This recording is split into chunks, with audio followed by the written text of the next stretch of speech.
Hello there, folks. I'm here to talk about my Roux-en-Y gastric bypass experience. I had my gastric bypass a while ago, May 28th. Never thought I'd do a YouTube channel, but here I am. So I'm a little bit late on posting some of the updates on it. I'm here to talk about the good, the bad, and the ugly. My gastric bypass journey. My name is Brian. This is Being Brian channel. I had my gastric bypass May 28th, 2024. Dr. Mark Yonker did it. Livingston Hospital in Howell, Michigan.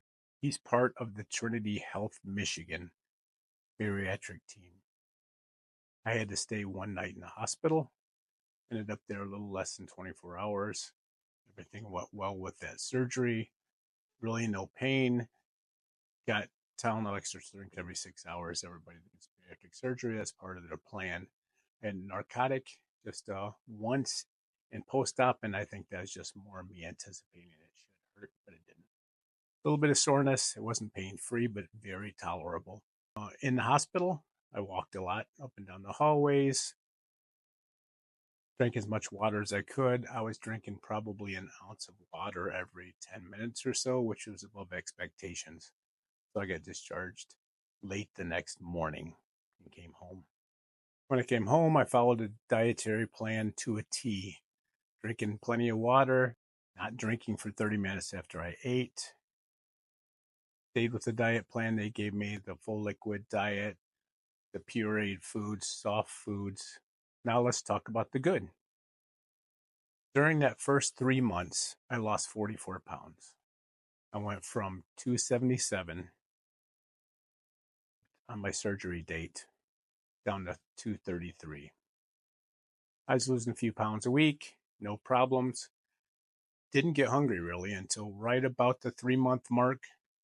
I started getting a little bit of hunger pangs, but it was nowhere near what it was pre-surgery. If I went on a overly restrictive diet, I'd get just ferociously hungry.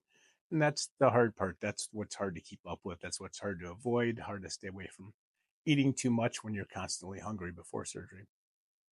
So I end up with little hunger pangs, just little cues, eating every few hours, prioritizing protein, getting between 60 and 80 grams of protein in my meals. There was little room for anything else, but I would have some applesauce here, things like that. Right about 3-month mark, I was able to eat a little bit more things with this, maybe some strawberries, a little bit of sweet potatoes, things like that. Also, part of the good is I didn't really have any untoward symptoms, anything overwhelming, none of the side effects or adverse events from it. I was like one, everybody's experience is different, I know, but I had very good experience with mine. Now let's talk about some of the bad. Constipation, very common complaint with bariatric surgery patients. I would get constipation here and there, take stool softeners, the Colace, docusate sodium. I would take that every night. Once in a while, that still didn't work good enough, so I'd have to take some Miralax. Probably once or twice a week I was for a while, but it usually worked the next day. No problem with it. I would started getting some foot cramps in the top of my feet at night. So I started drinking the electrolyte drinks, electrolyte powders I put in my water, like Liquid IV brand, things like that. I drink one of those a day to keep up with it. Another bad thing is, one time I was in a hurry. I was doing some yard work right about 3-month mark. Wasn't paying attention. I was like, it's time to eat. So I took a cheese stick, mozzarella cheese stick, wrapped it up in a couple slices of deli turkey. Ate it way too fast. Probably within 4 or 5 minutes, it was gone. And for the next 10 minutes, I was fine. At the 10-minute mark, it kicked in. It felt like everything was stuck. I got the foamies. If you don't know what that is, you can look it up. The only thing that comes up is foam. It feels like nothing can go down, but nothing came up either. That was pretty miserable for about 20 minutes. That happened that one time, about 3-month mark. You live and learn, right? I documented everything I ate in a Bariatric app. Very easy to use app. Very easy to follow. Tracks your protein, carbohydrate, sugar, all that stuff. I have very low sugar intake. I might get a little bit here and there of incidental sugar from fruits, like some berries. Stay away from the high sugary fruits like bananas and such. I love them, but I just can't do it. There's a little bit of sugar in some of the protein powders and protein drinks that you use in the first phase because you're really trying to get the protein in. You can't take much in a volume of food. That's what really limits you is the volume. I can only at the 3 month mark, even I could only eat probably half of a cup of food before I was just full. But you follow that dietary plan that your doctor gave you. Use a Bariatric app. Take your recommended supplements, and you won't have nutritional deficiencies as far as that goes. Now for the ugly. Not super ugly like some people experience, but I had a lot of dizzy spells. I had to decrease my medications, my blood pressure medications I was on. I was decreasing by quite a bit and relatively quickly because I was getting dizzy spells, feel like I was passing out a few times. But I didn't actually pass out, thank goodness. And I had another event where I didn't eat appropriately. I ate too much. I was eating the same thing my wife eats, but like cottage cheese pizza bowl, which is good. Actually, I think it was a cottage cheese tuna bowl with some poppy seeds or everything with the bagel seasoning in it. Very good, but I ate it too quickly.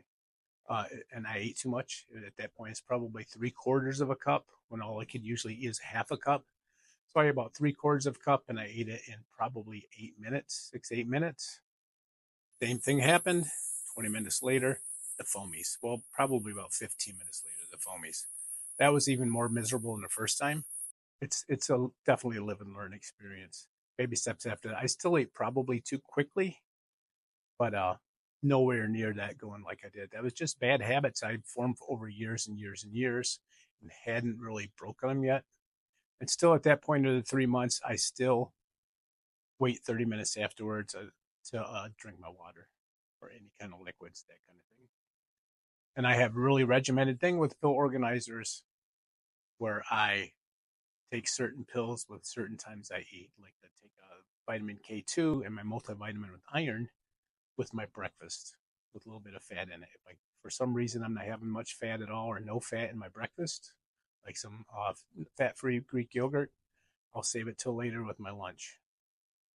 Just and split up my calcium 4 hours apart for calcium doses, at least 2 hours apart for between the calcium and my iron supplement. You got to follow those rules, people. You got to. I see all kinds of posts in some of the groups I belong to. People talk about their teeth rotting and falling out. They never had a problem before. If you have to follow the rules, it greatly increases your chances of success and lower adverse events if you follow the rules the doctors gave you. And if for some reason you went to some kind of a surgeon, a discount surgeon, and they don't follow you anymore, refuse to return your phone calls, you got to contact somebody. Somebody will help you. Stay tuned to my channel. I plan on posting more, probably at least once a week with some follow-ups now that I'm getting on YouTube. Like I said, it never was part of my plan. I just wanted to do this privately. But I see a lot of people could use help and helpful advice with this journey of theirs. So far, so good with me. Learned from my bad experiences. Everything else has been good. Lower weight, 44 pounds the first 3 months. Barely taking any blood pressure medications now.